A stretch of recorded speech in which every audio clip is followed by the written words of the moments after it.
The CentreSteer Podcast, a Land Rover podcast by Land Rover owners.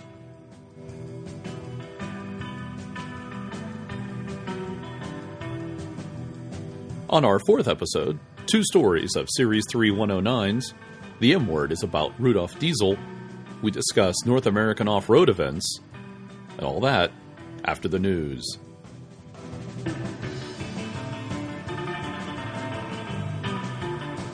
Welcome to the fourth episode of the CentreSteer Podcast. I'm your host, John Kostic, and to my right, Mark. Have a Disco 2, and this is our fourth podcast, third that I'll be a part of. You missed me? Yeah. Okay. I'm Harold. I'm a professional technician, and I own tons of Rovers. And we have a guest today. His name is Mike. Mike, chime in, please. Hello, everyone. Own 2.5 Discoveries and a Series 3 that I'm parting out that we'll talk about later in the episode. I like the 2.5 Discos. That was nice. It's never a whole number. It's never a number. And I guess for the record, I own a Disco and a 109 and a 110. That's it. Yeah. So first up, the news, which sounds like a Top Gear thing. It probably kind of is. First thing we'll talk about is the Range Rover Evoque Convertible. Apparently there's a decision being made to actually produce one. And actually, the more I see the Evoque, the more I like it. And I think the Convertible looks pretty snazzy. Not something you're going to take off-road, I don't think. But it'll look good at the beach. I actually like the look of the Convertible better than the current Than model. the actual hardtop? Yeah. Yeah. It looks horrible to drive. Like, it just looks like a big blind spot. With the hardtop, Yeah. I mean, yeah. With the top down, you could probably see. If you're driving one of those, you don't need to look behind you anyway. No one will be behind you. They'll all be in front of you. That's right. Well, you just don't care. It's someone else's problem. So does anybody know if it is a hardtop itself? Does the hardtop recline? Is it a soft top? From the pictures, it looks like the boot opens up and then the hardtop comes out, I'm guessing. Well, it could either be a retractable hardtop or a soft top. They both fit under the same kind of cover. It probably just going to be soft, but I really haven't seen it yet, so I couldn't tell you. So I guess this was a concept that was shown at the 2012 Geneva Auto Show, and they're gauging interest to see if they produce it. Yeah, I'm betting on it being a soft top. Maybe they'll come out with a hard top, but with that trunk and a hard top, there'd be no space left. So the next item is, since we seem to like to track the sales, Land Rover Jaguar increased June vehicle sales by 7%. We're doing June because we didn't record in July because I was on vacation and the way things go. So I'm back now, and we're recording now, and this will be our kind of July-ish episode. But June sales were up 7%, although Jaguar was up more than Land Rover. Land Rover was up 2% in June versus Jaguar being up 34%. So all that really means, I think, is that's good. More trucks being sold, the better it is for everybody. It means the lights are still on for another month. Absolutely. And then, speaking of things getting better, maybe not. The Disco 5 is apparently being looked at and worked on and mocked up. And there is some pictures available of the Disco 5, which looks a lot to me like a Disco 3, which looks a lot like a Disco 4, and I don't know what all the differences are. They all look the same to me, with subtle changes that I haven't been able to keep up with. But apparently the big news for me that I like is they're finally going to retire the LR4 designation and go back in North America to the proper name, Discovery. So. I like it. Make my You can car blame sound the newer. Americans for that. They did all kinds of market research, and they determined that we like acronyms better than names. Which I completely disagree with. Stupid Americans do, because it's easier to spell when the name is letters. But Well, for a long time, I think our luxury cars were set that way. Everything from BMW, Mercedes, they were all... Cadillac wasn't. Cadillac always had nice names. Lincoln had nice names. yeah, but what's Cadillac doing Yeah, but now? that's American. Cadillac's doing very well. They make some nice cars. As far as the naming of their stuff, they are... Yeah, The the SVX, the XLR, XCR. SV. Yep, I know. I don't like that they've done it either. I think they should go back to calling them. And for a while Coupe there, de Ville.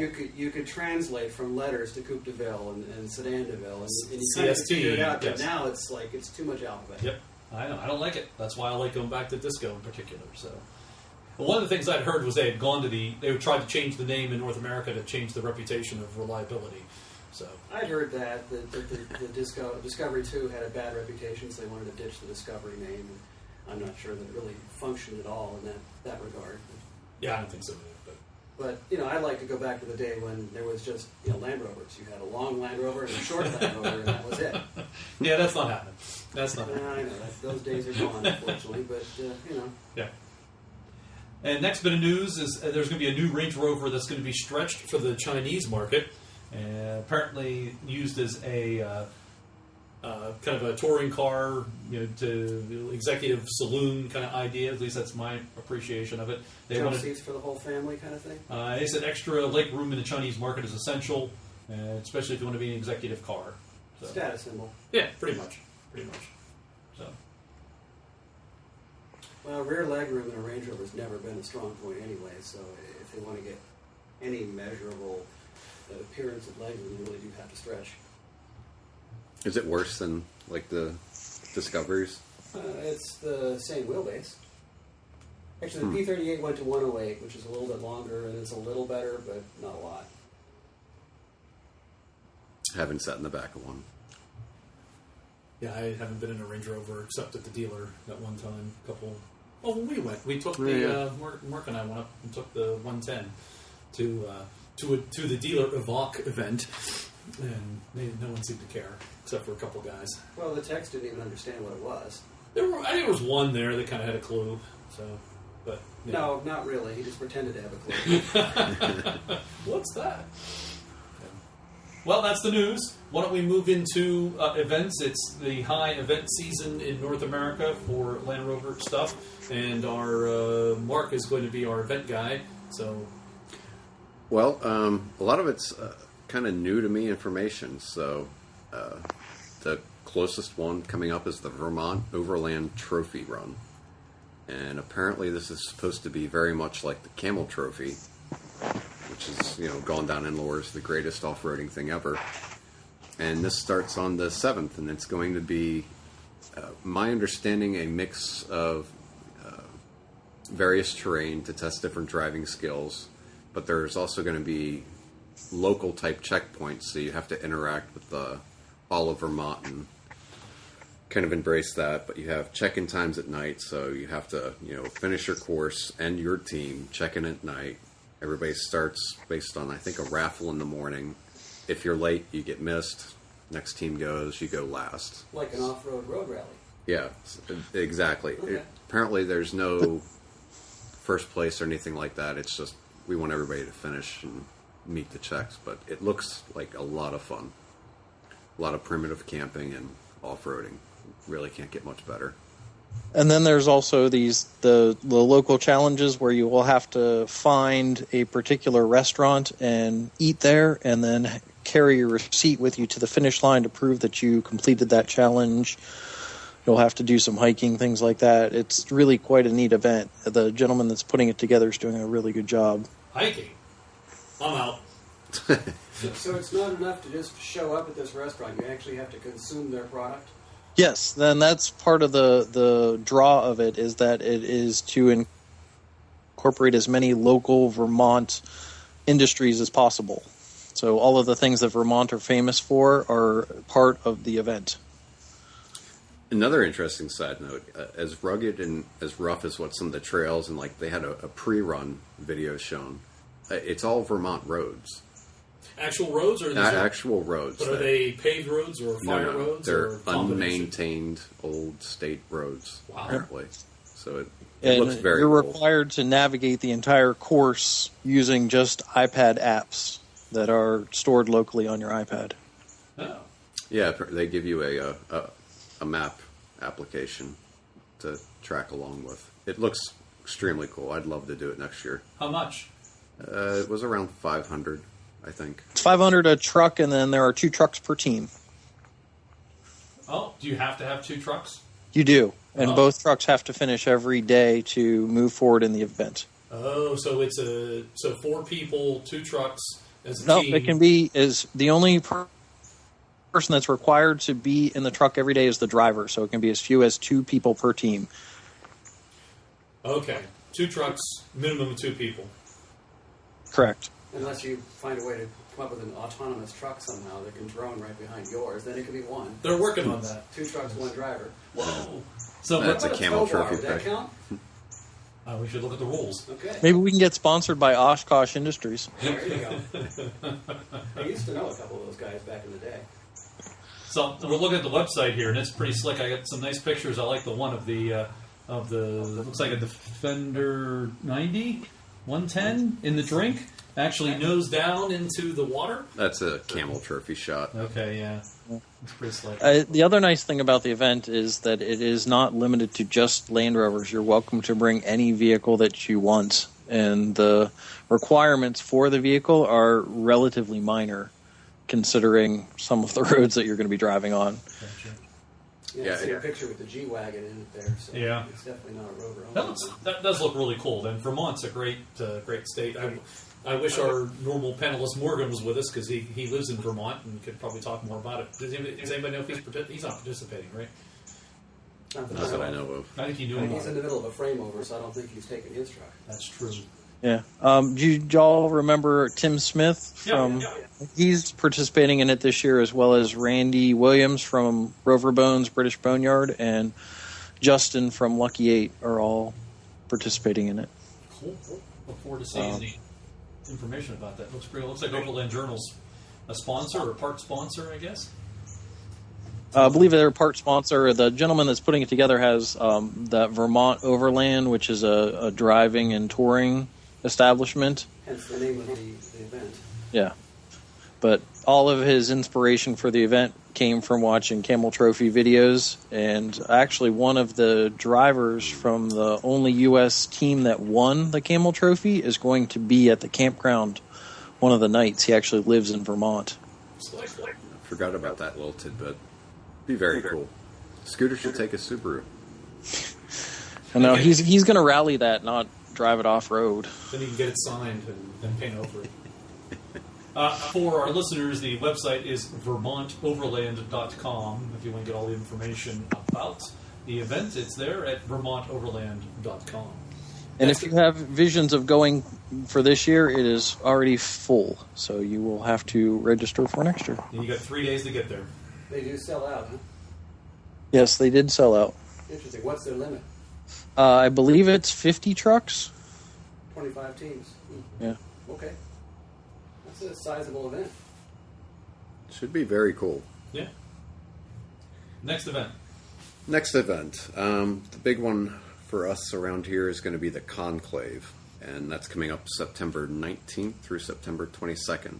And basically, they're making use of a campground called the Cove that's apparently used for a lot of these types of events. I know Jeep has some kind of a rally there and some others, so it sounds like they have a varying courses to take your trucks on. And So it looks like there's an event, $80 for event, dinner, raffle, and then there's a truck fee, camping. Yeah, it's kind of a weird menu of fees, but Yeah. I think it works out to $165 for a single person, and then I think the per person on top of that. But yeah, all told, it's not too bad when you factor in that it's really not that far for us. It's not a 300-mile grueling motorcade of series trucks like it once used to be. Yes. I can do about 6 hours in a series before I'm done for the That's day. kind of my limit, yeah. Yeah. So yeah, 165. So this is I guess as we probably know, I guess the replacement for Mars. What's the situation with Mars? That's This used what to it be sounds the like. anti-Mar for years. This happened around the Yeah, same it was time. Rove at the Cove, and it was just the Cove, and it was the anti-Mar of all the people that were disgusted with the establishment at Rove. And I think with all of the political upheaval in Rove in the last year or so, they've kind of fallen apart, and the anti-Rove establishment has gained more membership. So for those who may not be familiar, MAR was Mid-Atlantic Rally. That's had to take place for 10, 15 years, to the best of my knowledge. I'd started going in 2003, I think. And it was a Yeah. nice event, largest, I think, in North America, largest gathering of trucks. In its day, yeah. And it took place in central Virginia, around Charlottesville, on usually a farm with a bunch of off-road trails. You go anytime, day or night, unescorted. And it was a nice camping event. So this seems to have been, as you just heard, replaced that event. But there is information on Rove's site about MAR 2013 taking place in October, but there's no details. It's not been updated in several months. So I'm guessing the MAR is not taking place this year. And there is one more event that I'm not sure how, but I only just heard about, and apparently started on July 26th, and that was a Land Rover sponsored Transamerica. It was a 5,000-mile trip they're doing with 13 LR4s, starting in Asheville, North Carolina, and finishing up Port Orford, Oregon. Sorry. Supposedly, it's supposed to be a very realistic type thing, not a made-for-TV type deal that they're going to be documenting. So, But it's a corporate event? it sounds like, yeah. It's almost transcontinental. It sounds very cool. I know they've done it in other countries, and I actually haven't seen or read a lot about it, but I know they have, so I'm curious to see what they're doing here. Looks like they departed Asheville, North Carolina, the brew capital of the United States. Just throwing that out. It's interesting. Yes, in 3 2013 LR4s, Disco 4s, and would take about a month to reach their destination on the Oregon coast. It's based on an off-road motorcycle trail created by Sam Chorero, an off-road motorcyclist, published the route in the 1990s. So it sounds like it's mostly off-road, and there's a handful of places where they will actually be highway traveling, but it should be very cool. Portage. I would think with the cost involved, you would need good corporate sponsorship to do that. It can't be cheap. What were you saying, Harold? Nothing important. Anything else you want to say about that? No, that's what I've got for events. I'll just be keeping an eye out for info on that one, see if there's some video popping up. What about the National Rally? I don't know Isn't about that it. coming up? Phil Fischel is leaving for that this weekend, I believe. By the way, there's the National Rally that is getting ready to go on at the beginning of April, and that'll be out in Colorado and Utah. April? Or August, sorry. So now... My brain tends to time travel on me. A friend of ours, Bill Fischel, who is in the club with us, is leaving for that this weekend. And we'll be out there, and hopefully we can get a report from him when he gets back. Oh, yes, we should get him on. That'd be good. Bill Which always has good truck is stories. Bill taking? I believe he's taking the series truck, the 88. Is he driving it or towing it? He is towing it. He has discovered the joys of towing with his new Ford pickup. But he has driven that series truck from here to the National Rally twice now, which is twice amazing. Yes. If you'd seen the truck, you'd know where I'm going with that. Yes. Didn't That it he even actually makes it. participate once, too? He made it out there. I think the first time he made it out there, I think the truck broke down at the site, Oh, okay. and he had to do repair. I think the second time he went out, the first time I think he went out with Nick Danger, and Nick followed along and went with him. And then the second time he went, I think, with his girlfriend, and I think they broke down halfway there, and then I think he got to participate when he finally got there. Yeah.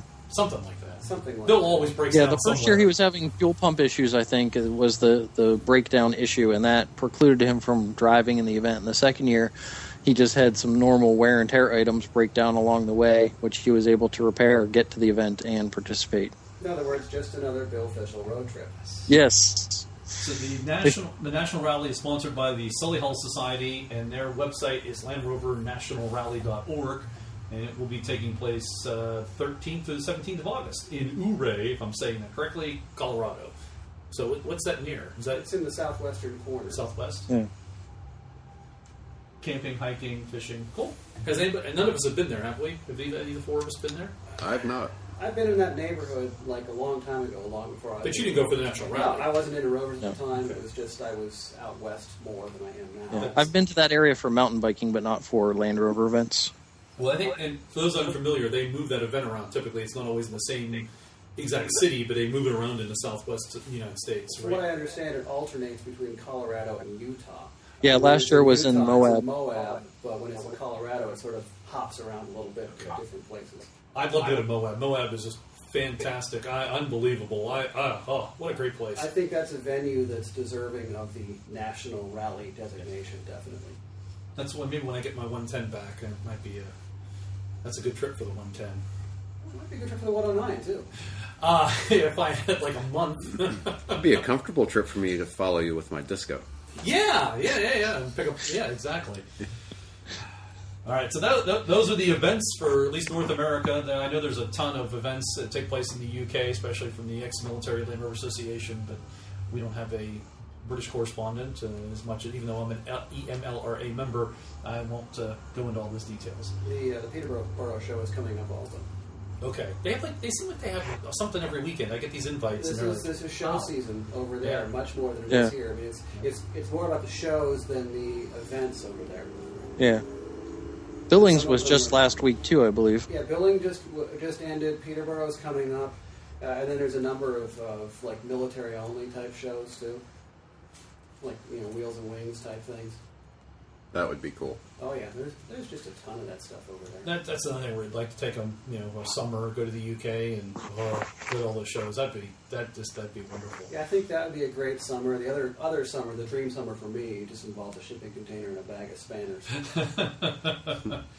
Yes, we have, looking at, if you're curious about the military type Land Rover events, emlra.org, they do have a events page. So currently, there was a War and Peace Revival show in July, Billing Land Rover show, the East Fortune Air show, all in July.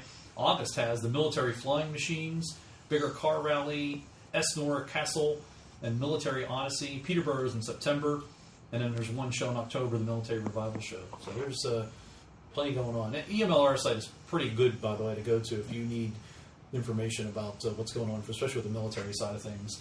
And not that this is part of the events, but they have a tap barrow section, which I think, is that a British term for flea market or something? Stuff for sale, right? Bulletin board items? Maybe, or it's just their supply depot sort of for the... it's miscellaneous parts and supplies to keep your military Land Rover. There's some neat stuff out there. Ex-military Land Rover. Your ex-military Land Rover. Did anyone attend the Vintage Grand Prix this year? That's true. We should talk about that. In Pittsburgh, there is the Pittsburgh Vintage Grand Prix, which is mainly about vintage cars racing around city streets, which is the only event in North America, to my knowledge, that they race vintage cars on actual city streets. And part of that, one of the weekends, is the British Car Day / International Car Day, because it's not just British cars. And we have attended in the past. I don't think we had any Land Rover people in our club attend this year. I was on vacation and couldn't make it. I was out of town. I wasn't there. And Mark, you didn't have I was repairing. You were repairing. Mike, I guess you were not available either? No, I don't generally get a chance to go out to that event. I know that Scooter had attended, and I believe that Rob had attended the event, but I don't think either of them took Rovers. And for the record, myself and Harold attended the previous year in 2012, and I had my 110, which was fresh off the boat, and I took third place in the Land Rover division, and Harold took first place that year, right, in the Land Rover division with his military ambulance. I think I did just see that. What was it? I think it was a series truck that had won first and second prizes, and something is up for Frank sale. out in Ligonier. He's selling. This That truck has red been unofficially, officially for sale for years. He just decided to put it on Craigslist now. Yeah, that was last year's second place winner. For some reason, I edged him out. Normally, he takes first.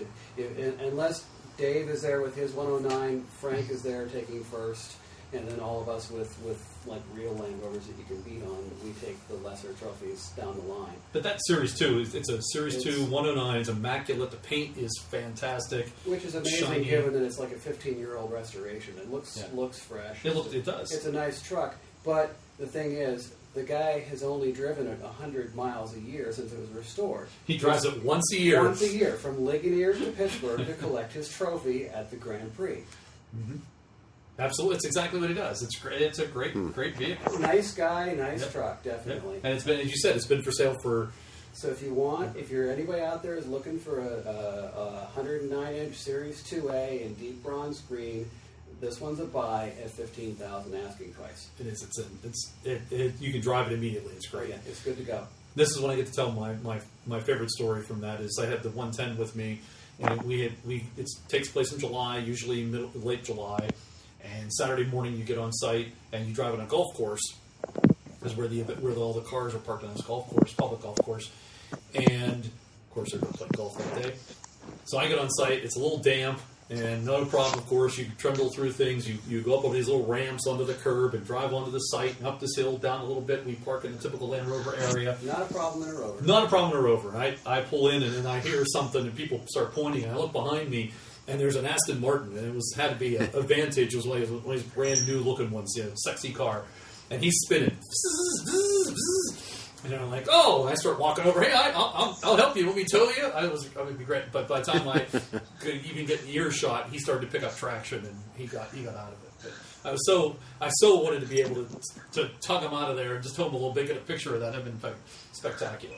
The fun for me is getting behind all these people that can't make it up this little road and just making my own road and going around them and being done with it. We've done that. We've done that. Yes.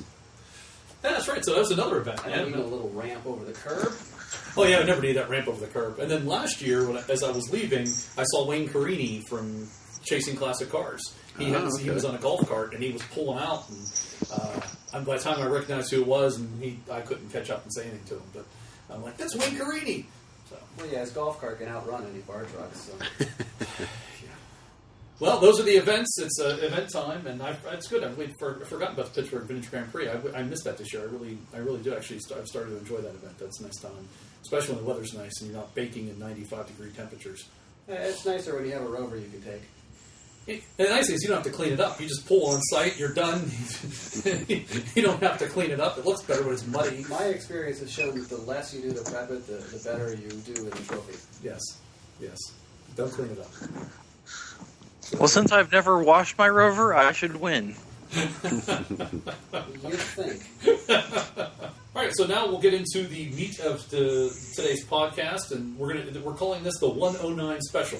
We have two 109 events to talk about. I'll go first with mine.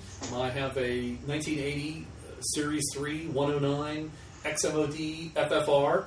That means fitted for radio. It served in the 104th Royal Artillery of the Territorial Army, based out of Cardiff, Wales. So it was actually a proper British military Land Rover that I had imported in 2009. Sounds about right, in December. And the engine blew about 2 years ago. I got a crack in the block. And doing hot laps? I wish. Participating in the Pittsburgh Vintage Grand Prix, as I recall. Actually, I was participating in the Pittsburgh Vintage Grand Prix. I'm quite happy that it was doing 75 miles an hour on the Parkway. It was. It was. And it until it wasn't. Mm-hmm. Did complete the road rally, and then it was on the way home. Then on the way home, it got toast. So, got a diesel engine for it, and sourced it out of the UK, and it's a 200 DI. Correct. So, which it's not turbo, but it's direct injection. And and I was leaving on my annual 2-week camping vacation on Friday, and I received the truck on Thursday night, and packed up my trailer, which is probably got about 1,000 pounds between the trailer and all the stuff that you take to camp with, plus more on it. And Friday evening, I'm going to leave, and I've got the trailer. I have no idea what's going to happen. I've driven the truck, but I had no idea if it's going to be able to tow all this. Who knows what's going to happen? Is it going to be good, bad, or indifferent? What's it going to be like?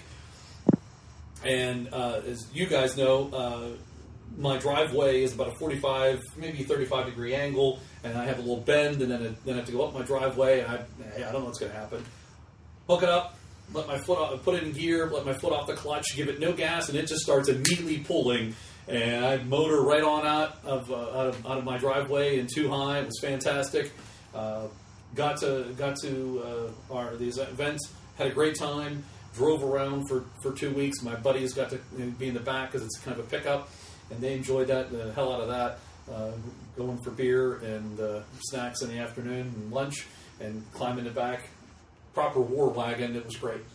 And the only problem that happened was the turn signals died, and they wouldn't work. and then the headlights would flash. The high beams would come on randomly for no reason whatsoever. As you'd be bouncing down the road or not bouncing down the road, and they would be flashing. And so then... Remember our feature on British wiring. Hence our features on British wiring. So the horn didn't sound, because then you would be rivaling my technical skills. The horn, in fact, did sound. Then it stopped sounding. The flashers worked, and then they didn't work. And then I smelled something, and that was wiring in the steering column. Psst, I saw a bit of smoke. Well, you do know that Lord Joseph Lucas did say the gentleman doesn't go motoring about after dark. And I heeded that. I heeded that information. So put in a new fuse, and it happened again. Saw more smoke. So it's now back to Harold to release the magic smoke, so it won't work again. It won't work again. So it's back with Harold for further investigation.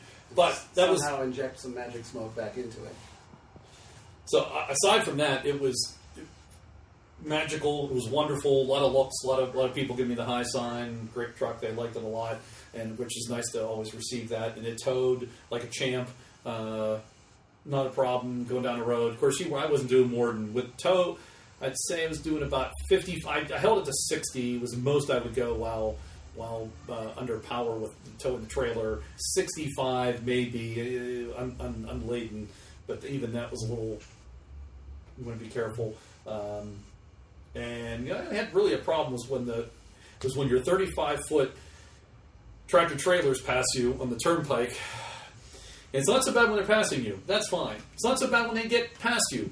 That's fine. It's the wake from those things about 30 feet after they pass you that buffets that truck, and you're going back and forth. That's the worst part. I didn't mind the trucks going by. It was after that. It was all that wind turbulence that's behind them that really buffeted the truck. And the high-quality aerodynamics of the Land Rover body. Yes, it certainly catches all the wind. Yes, it does. Overall, best I can figure, I got about 16 miles to the gallon. That's American miles. I try to remember. I used the trip odometer, and I think it went about 300-some kilometers, and put 10 gallons in almost exactly, and you converted it over as 160 miles, so my kilometers may be off. That sounds more like about 20 miles to gallon. But it was 60. I know it was 160 miles. Okay. So whatever that translates into kilometers, I can't remember. But I know it was like in the 300s. And as I said, I got about 16 miles a gallon when you convert it out. Well, 320K is 20 or 200. Okay. Miles. So. Well, maybe it was less than, but it seemed to be.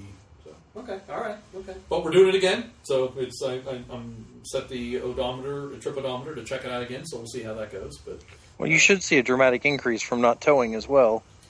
Well, I only towed, how far did I go? What's that, about 60 miles up the turnpike and up I-79, so it wasn't that far. That can blow your average out of the water Probably. pretty easily. I think overall you should expect to see something in the 20 to 22 range. Okay. I know I'm getting about 20, anywhere from 22 to 24 in the meat wagon. Okay. With the same engine. Right. I towed a boat last weekend through central PA, and I was in single digits on some of the hills. So towing makes a difference. Oh yeah, I mean, I in January I towed across the country with my wife's Jetta, and we only got 22. That was the Jetta towing stuff with stuff in the Jetta. This itself. is the Jetta that it gets in the high 40s otherwise. So. Right. Yeah, when we were doing our New Mexico trip, once we had the Land Rover on the trailer on the back of the 1-ton van, we were in the 12-mile range for miles per gallon. So It's actually not bad. That's not bad for what it is. No. Double digits for that is actually pretty good. So that's my 109 report, and I was chuffed, as the British would say. It was a lot of fun, and it was exactly what I was looking for. Good to see it back on the road. Good to see it behaving itself mechanically. Yes. It's nice to see you be able to drive it for more than a week at a time without something breaking. Exactly. Well, something did break, but yes, yes. And the weather these 2 weeks in Pennsylvania was outstanding. In the 70s, cool at nights, no humidity, and it made it even all the better to drive that truck because it was great to climb. Because it has climate control. Sides rolled up, door topless, AC cranked. AC, yes. I had the vents fully open, and it was in full climate control mode. So whatever the climate was outside, it was inside. Yes. That is the automatic climate control. It automatically seeks whatever the climate is outside on the inside. So more as it develops on my 109. In just a moment, we'll do part 2 of our 109 special with Mike. But first, the M word. Harold's M word. 100 years ago, the world lost a great engineer and a great social visionary. The son of Bavarian immigrants, Rudolf Christian Karl Diesel was born in Paris in 1858. He spent most of his childhood in France, but returned to Bavaria to complete his schooling. He went on to study engineering, and in 1880 he graduated with highest academic honors from the Royal Bavarian Polytechnic of Munich. After graduation, Diesel's first job was in Paris, assisting in the design and construction of a modern refrigeration and ice-making plant. A year later, Diesel was managing the plant. He stayed busy doing research and development for the refrigeration industry and received several patents. After several years, he became interested in engine design. Diesel felt that James Watt's steam engine, while revolutionary in its day, still needed improvement, as he figured it wasted close to 90% of the fuel it consumed. He envisioned an engine that would be inexpensive to own and operate, so that independent craftsmen and artisans could afford to compete with the large industrial concerns.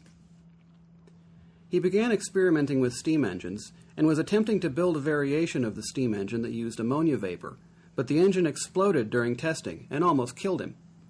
After several months in the hospital, Diesel decided to find a better way.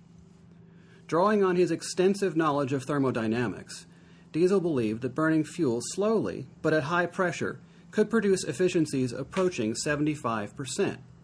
He understood the relationship between the volume, pressure, and temperature of gases, and he knew that if air was compressed very tightly in the engine cylinder, that it would become very hot, and if a fuel were injected at the end of the compression stroke, the mixture would ignite spontaneously without a spark.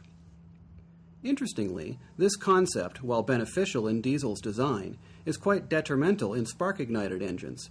Almost every advance in power output of a spark-ignited engine needs to be countered by some means to prevent the unintended spontaneous ignition caused by increased heat and pressure in the cylinder.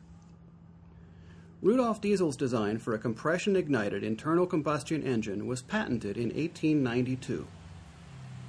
By 1912, there were over 70,000 diesel engines in use worldwide. The following year, Diesel traveled by steamship to England to attend the groundbreaking of a new engine factory, and also to meet with the British Navy about using his engine in submarines. He never made it, as he vanished without a trace from his cabin during the night. 10 days later, a body was found floating in the North Sea near Norway. Eventually, it was identified as Rudolf Diesel. Many conspiracy theories were soon offered, ranging from foreign interests trying to prevent the British Navy from getting Diesel's technology, to suppression by the big oil and coal industries. However, there was little evidence to support these theories, and given the state of Diesel's finances and a history of emotional problems, it is generally believed that his death was a suicide. Since his untimely death in 1913, Rudolf Diesel's engine designs have been greatly improved. Before long, diesel engines replaced steam power on the railroads, and eventually they became the standard of the shipping and trucking industries. In the past few decades, advances have also been made in small engines. Thanks to their simplicity, durability, and high fuel efficiency, almost half of the passenger cars in Europe are now powered by diesel engines.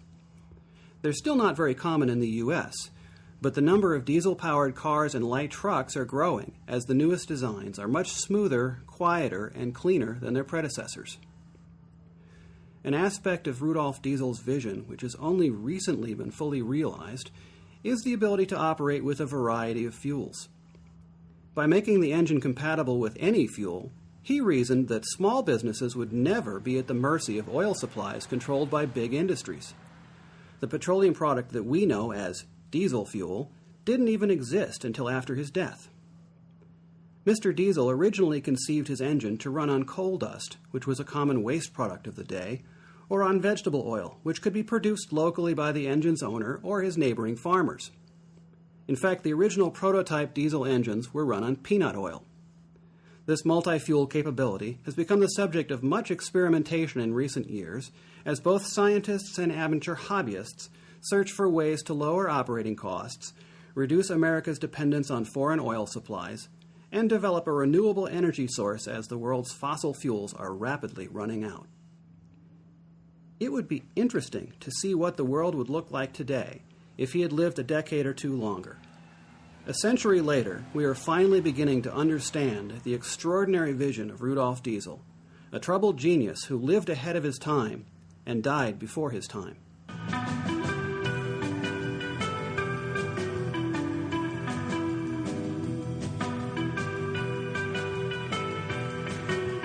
All right, Mike, you're up. Had the opportunity to get a free-to-me 1983 Series 3 109.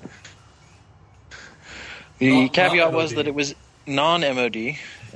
From what I can tell, based on the color of the vehicle, I think it was an old AA or Postal Service 109. What color was it?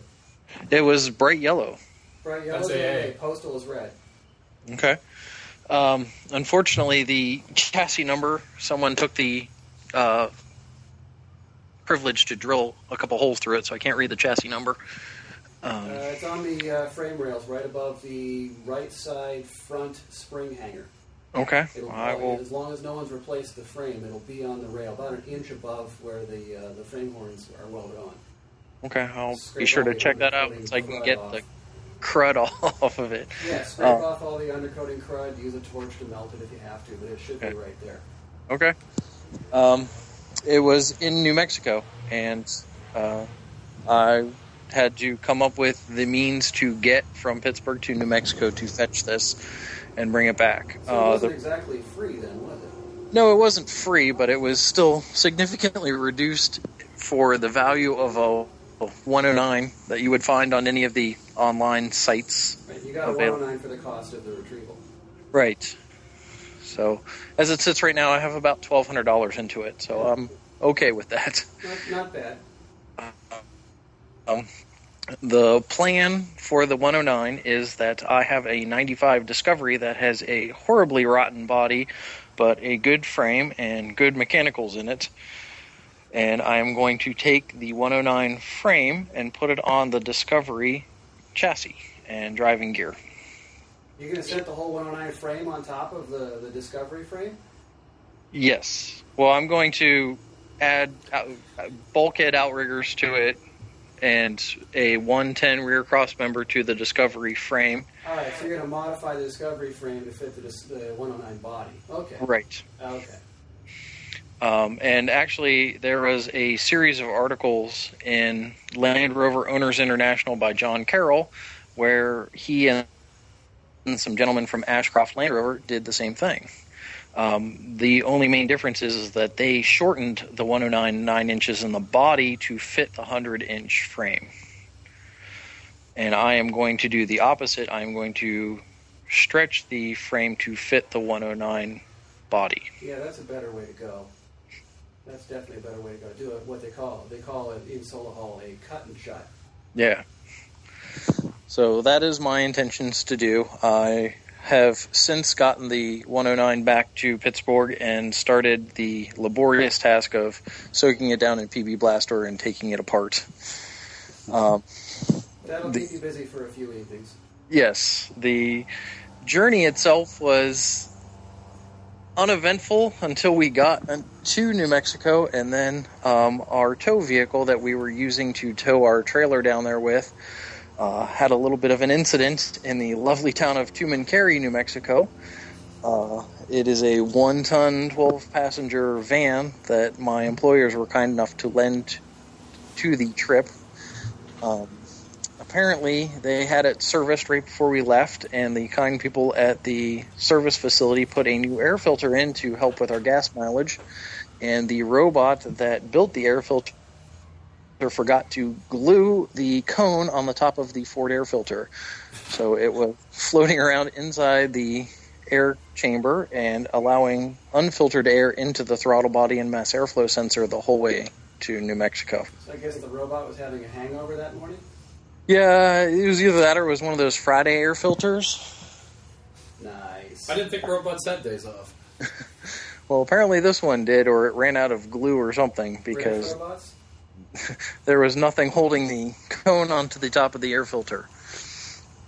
So allowing dirt to get in, polluting the mass airflow sensor, and Correct. Okay. Well, as we're driving down 40 in New Mexico in the middle of the desert, the van just stops running, no power, won't respond to anything. Fortunately, we were in the slow lane on the highway, so we ease it over onto the shoulder and start investigating to see what the problem is, and cannot get it running again no matter what we do. So we did some internet searching and determined that we were 160 miles from the closest Ford dealership, which was in Albuquerque, New Mexico. Closest or only? Closest. I think probably the only as well. I'm not sure about that. So we made a call to AAA, and fortunately enough, I have the premium package, which permits for 200 miles of one-way towing. And so we had the van towed to Albuquerque, New Mexico, had the trailer dropped off at the towing company's storage yard, which was in Cary, New Mexico. And I was also fortunate enough to have a friend that lives in Albuquerque, New Mexico, and called him up, and he gave us a place. Pleaded with the gentleman at the Ford dealership to please fix our car so that we could keep going on our epic Rover adventure. They finally got someone to look at it. They realized that it was a bad throttle body. They happened to have a stock for that van, so they replaced it. They reflashed the computer because it was a new throttle body, and sent us on our merry way, $1,200 cheaper than when we got there. And so we then had to drive 160 miles back east to Tumancari, New Mexico, to pick up the trailer, then drive 3 hours back to Albuquerque so that we could continue on our way to Aztec, New Mexico, which is where the Land Rover was located. So a 25-hour journey turned into a 40-hour journey. So that's how we spent our Thursday and our Friday. We slept at the gas station in Aztec, New Mexico, because we arrived there at midnight, and picked up the Rover the next morning, loaded it all up onto the trailer, and drove back, and had a very relaxing, easy drive back. We had the van all set up with a cot in the back so we could rotate between the three drivers, and just made it back safely and securely. Nobody got hurt or anything like that. We did stop at Cadillac Ranch and check out some of the Cadillacs in Amarillo. So what was the state of the 109 when you got it? The 109 body is in very good shape. There's very little rust to it other than the bulkhead and a little bit of rust on the bottom of the breakfast. But the reason that the gentleman that the reason that the gentleman that bought it isn't using it is because he bought it off of an auction site under the opinion that it was a daily driver. The person that sold it to him indicated that he had driven it every day and it was in immaculate shape and just a great driving vehicle, and it was a 2.25 liter diesel. But when he took ownership of the car, there are giant fist-sized holes in various areas throughout the frame. Yeah, that's so the truck, when the gentleman bought it, was offloaded, and he looked at it and got very upset with it, and it basically sat in his garage for a year while he was trying to decide what to do with it. And then when he left New Mexico, he drove it out into his field, and there it sat for 3 years. So it was running when parked. Yes, and actually I did manage to get the diesel engine running when I got it back. Nice. And we did a couple of laps around where we have it stored right now. And great running engine. I mean, very robust. It does quite well. And I think the new owner of the engine will be very happy with it. So I have to ask, why are you not keeping it as a 109 Series 3? Because for me to turn it into a proper 109, it's basically going to need a new frame, and the money associated with turning it into a 109 would be double what I would spend doing the hybrid project. But the time involved is about a third of the time. Right, but You are aware of just how much time it's going to take you to do this hybrid, aren't you? oh yeah, absolutely. But time is something that I have. Money Okay. is something I do not. Well, all right, okay. And So- a functioning Rover is something else you won't have for a while. Well, between the two parts rovers that I have ownership of, I should have enough to not have to use mine until the very, very end. Okay. Because I'm going to use the Virginia Rover as the basis of the frame. Okay. All So right. most of the frame modifications are going to occur to the Virginia Rover because that's got the best frame on it. Okay. And then from there, I'm going to put all of the new suspension pieces that I have acquired off of eBay and some of the used specialists around, and I'm going to build the suspension up the way that I want it to, and then the final step will be to put the motor and transmission and transfer case from my truck into the Rover, unless I can somehow talk Harold into selling me one of his diesel engines, then I will probably use that. I think you just asked. Well, you did say earlier that you don't have money, so maybe not. Right. I do know of another Rover V8 that just needs a little bit of work. Some top end parts. So, Do you still want the canvas, that 109 canvas top I have? It's yours for free. yes, I do. I'll get it to you. Okay. It's not in great shape, but it's a top. Yeah. Well, basically what I'm hoping to do with that is to either have it repaired with the woman that does our canvas work at work, or I'm going to turn it into just a truck cab, canvas top truck cab. Yeah, that'd be slick. Yeah. That would be cool. Good. So, You yeah, have to I've, make your own bows for it, but that's okay. yeah, I've gotten the 3/4 canvas top. I'm trading the transmission out of the truck for that, and I've gotten a new bulkhead for the motor. So I think I have the bulk of the stuff. The only hang-ups that I have right now are the rear tailgate to convert it into a pickup truck, and for some reason the left-hand door on the vehicle does not have a removable door top. I've never seen a door like it on a series truck. Yeah, it's a Defender door. Um, Somebody swapped over a Defender door. but it doesn't. The windows don't roll up; they slide. Yeah, early 110s used sliding windows, but they didn't have a removable door top. Okay, so I've Is got that a stage 1? No, it'd be like 83, 84 Defender. Okay. I think 86 was the first year for the roll-down windows. Okay. And I'm using the word Defender loosely at this point Because they weren't Defenders weren't, at that but time. I think the 90s had removable door tops, but I think the 110s did not. I think they were a one-piece door with sliding windows. Makes sense. So what's your time frame, Mike, to complete your hybrid conversion? the time frame is to have it done in time for the Vermont Overland Trophy for next year. Oh, so you want to participate in Vermont Overland? I do. That's Nice. an ambitious schedule, but And who's going to be your other truck? A gentleman that I do some work with, his name is William Eccles. He is a Jeep driver. He does rock crawling competitions. Nice. It was an interesting thing. This is, you always sort of hear about those barn finds and, somebody did these crazy adventures to finally get their dream vehicle, and this happened to be my journey to get mine.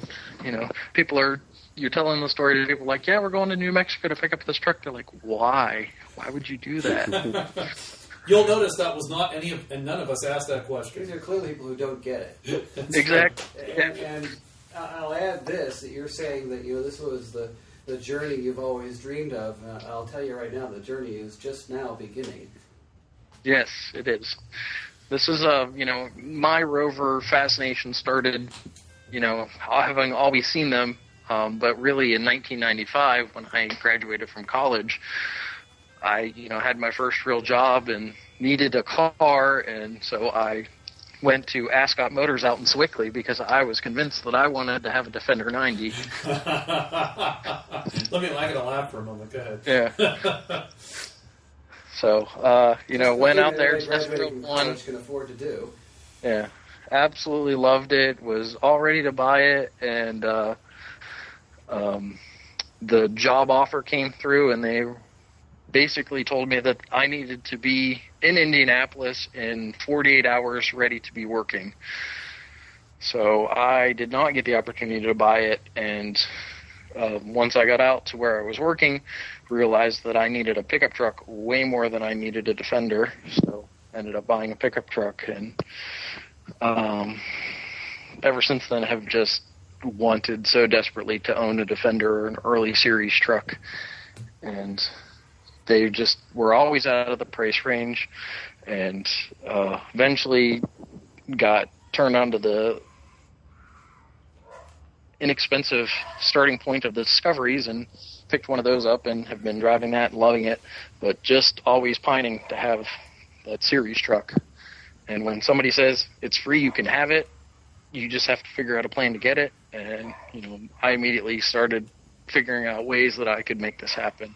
It took me about 8 months to get it all worked out with the budget and the plan and everything, but I have it and I'm working on it. So Good.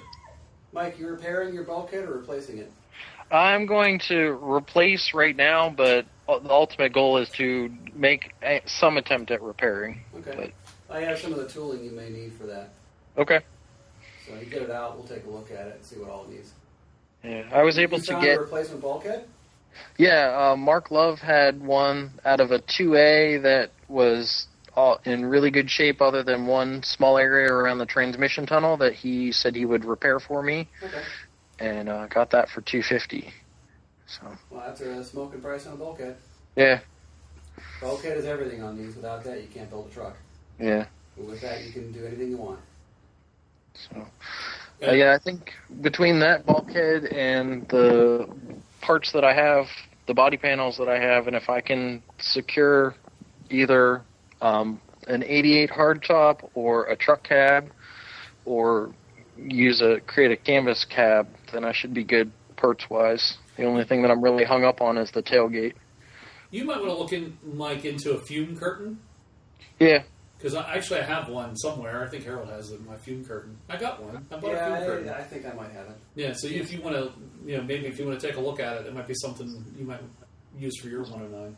You going to try and go small cab on it and leave the back open?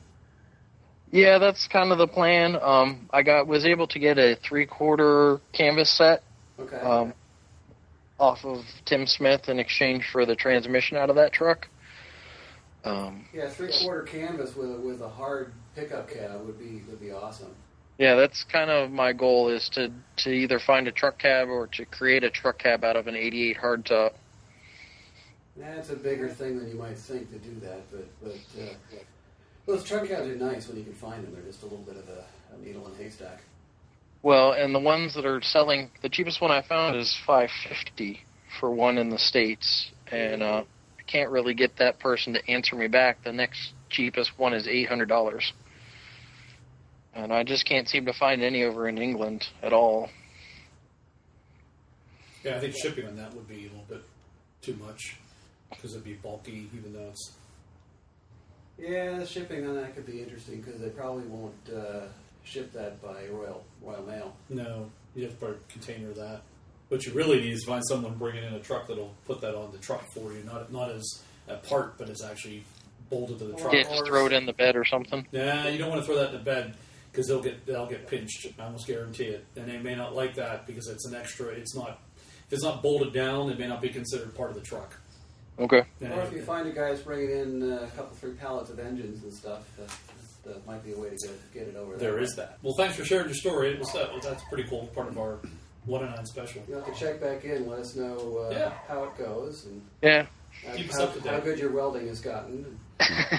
Now, do you have any pictures or website that you were able to share that we could share with our audience, as small as it may be? We will build an audience. I really don't. I had put some some information up on Facebook, but I don't really have it on a blog or a website. That's cool. That's fine, too. Well, thanks for sharing your story. No problem. Okay, so that brings us to a close of our 4th edition of the CentreSteer podcast. We will have continuous updates as they come in. So thanks very much for listening, and we'll talk to you hopefully next month.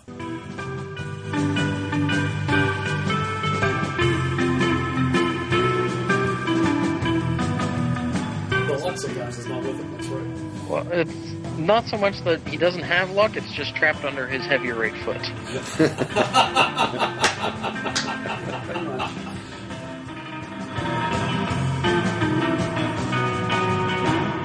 The CentreSteer theme song, Sunset Rider by the Tritons, is available from Mivio's Music Alley. Check it out at music.mivio.com. Sounding good. Oh, that looks good. That's our podcast intro.